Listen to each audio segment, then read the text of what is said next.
The World Bank's Economic Prospects Report for 2011 shows growth lower at 3.3%, but stresses the importance that growth will be stable. What will be the drivers of this growth and what will keep it stable? Well, as we all know, we went through a pretty deep economic recession over 2008 and 2009. An overextended banking sector in the United States and Europe led to overheating in a number of different sectors, particularly construction. When the banks fell into problems and stopped putting credit into the economy, governments had to step in to bail them out, and firms had to, and households had to consolidate. We saw a very sharp drop in demand, and that is what resulted in the recession. 2010, we had demand come back, and the excess capacity that had been created by the recession started to come back online. And that's why we had fairly high growth of 3.9% in 2010, basically a bounce back. But going forward, 2011, 2012, countries are going to go back to their long-term growth trends. And that means we will see demand across most sectors as we emerge from the recession, but relatively stable demand and therefore also relatively stable growth. Now, the interesting phenomenon from this report is the so-called reorientation of developing states. This is about boosting local consumption, the realization that the be-all and end-all is not the Western market, that they can grow irrespective of events in America and Europe, but it's very important to empower the local consumer. Is enough of that happening?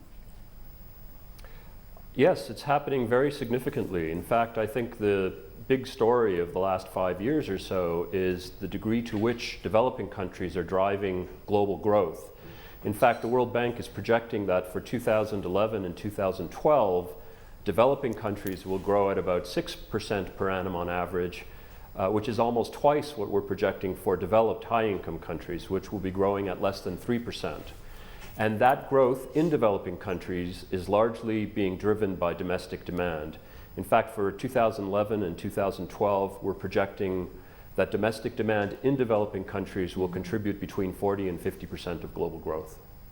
Now, Africa is expected to grow in the region of 5.3%, which is above the international average of 3.3%. But the leader of the pack is going to be Nigeria at over 7%. What sort of factors are going to impact on African growth? Because in Nigeria, you could argue it's the oil story. Well, there's no doubt that many countries are benefiting strongly from the recovery in commodity prices. The natural resource sectors across Africa are doing reasonably well this year, and roughly 1/3 of Africa's growth is actually coming from those sectors. But that still leaves 2/3 of Africa's growth coming out of manufacturing, services, and of course agriculture. And for Africa to continue to grow well, it needs to show growth across all of those different sectors.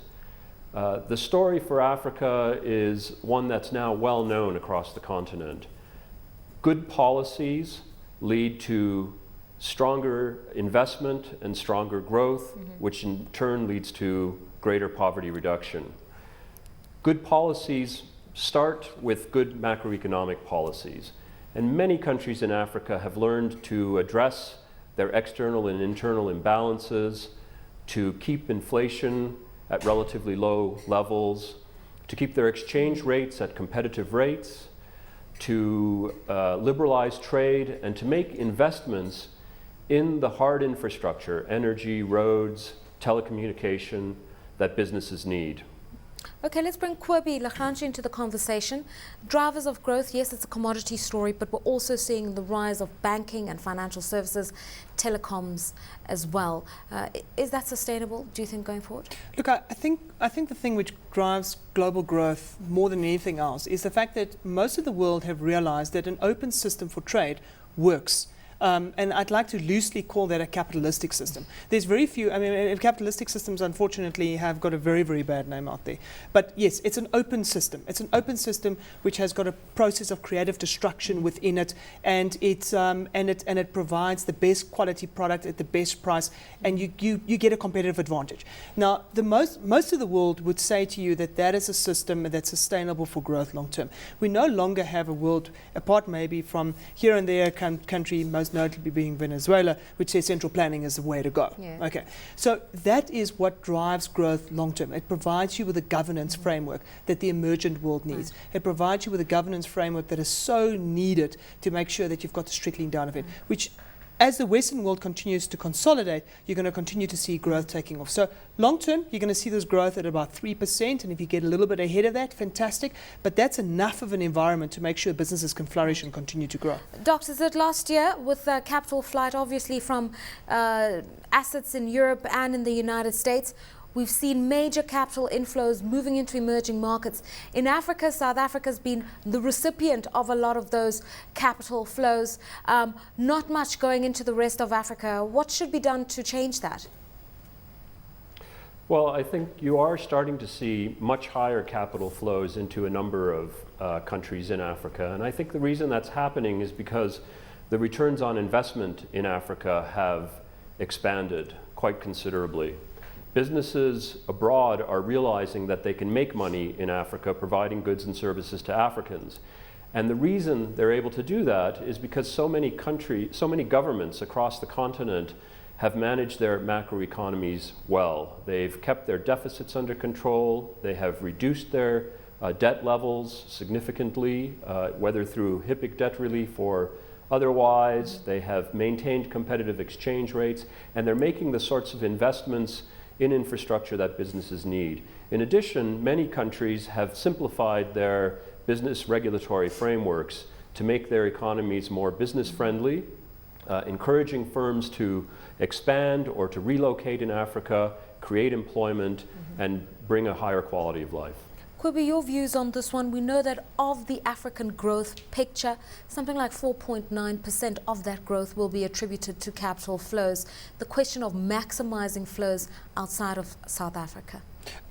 Look, firstly, I mean, South Africa is starting to do business with very different people to what we did business with 20 or 30 years ago. And therefore, we're changing the systems at which we're doing business with. And if you can continue to do that, you're going to continue to see the FDI back in the country. I mean, one thing South Africa has got right is the fact that they're getting the FDI right. They're saying, well, how do we grow? Well, we grow if we can put down the infrastructure. And that's what you're seeing happening, Gauteng being most notable in that. And again, around most of the big centers across the country. And vulnerability to those asset bubbles we spoke of earlier? Well, you know, emerging markets will always, and I'm saying South Africa as part of an emerging market story, will always be vulnerable to asset bubbles because people will look for growth where they no longer can find it necessarily in the Western world. They'll look at South Africa and say, oh, look, I can buy X or Y or Z there, and that's what I'm paying for it. And then you'll see the asset bubble building. As long as you as a local investor are aware of this, you could potentially benefit and profit potentially out of these things quite nicely. And a final question to you, Dr. Zutt. Experts are bullish and upbeat about the growth story in Africa, but they do express some caution. They say that we need to reevaluate the quality of growth in Africa, the fact that most countries are starting off a low base, and we should also bear in mind the reality of pervasive poverty in Africa and the fact that political instability is a risk.